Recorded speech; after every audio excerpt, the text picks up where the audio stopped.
බලය හා ධනය හමුවේ සියලු යහපත් දේ විනාශ කරමින් අයහපත් වටිනාකම් එක්කල සමාජයට යළි මනුෂ්‍යත්වයේ ජීවය කැඳවාගෙන එමින් විනයගරුක සහ යහපත් සමාජයක් ගොඩනැගිය යුතු බවත් එහිදී මෙරට මහා සංඝරත්නයට විශාල දායකත්වයක් ලබා දිය හැකි බවත් ජනාධිපති අනුකුමාර දිසානායක මහතා අවධාරණය කරන ලදී. ජනාධිපතිවරයා මේ බව සඳහන් කළේ අද පස්වරුවේ ගල්නෑව මහවැලි ක්‍රීඩාංගණයේදී පැවති ශ්‍රී ලංකා රාමඤ්ඤ මහනිකායේ 74 වන උපසම්පදා මහෝත්සවයේ සමාරම්භක අවස්ථාවට එක්වෙමින් එහිදී වැඩිදුරටත් අදහස් දක්වමින් ජනාධිපතිවරයා කියා සිටියේ ඇතැම් දේශපාලන කණ්ඩායම් බලය යළි අත්පත් කර ගැනීමේ මෙවලමක් ලෙස ජාතිවාදයේ උපයෝගී කරගත් බව මෙහිදී පෙන්වා දුන් ජනාධිපතිවරයා එහි ගොදුරු බවට පත් වූයේ එම දේශපාලනයන් නොව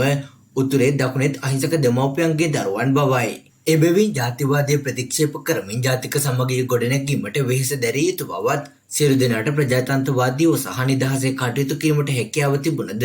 යලි කිසිදු අවස්ථාවක ජාතිවාදයට හිස එසවීමට ඉඩ නොතිබෙන බවත් ජනාධිපතිවරයා මෙහිදී අවධාරණය කරන ලදී. ඒ සඳහා පවත්නා නීති ප්‍රමාණවත් නොවන්නේ නම් නීති ශක්තිමත් කර හෝ ජාතිවාදය පරාජය කරන බවත් සිංහල දෙමළ මුස්ලිම් සියලු දෙනා එකට ජීවත් වන සමාජයක් නිර්මාණය කිරීම තම රජයේ අරමුණ බවත් ජනාධිපතිවරයා පවසා සිටී.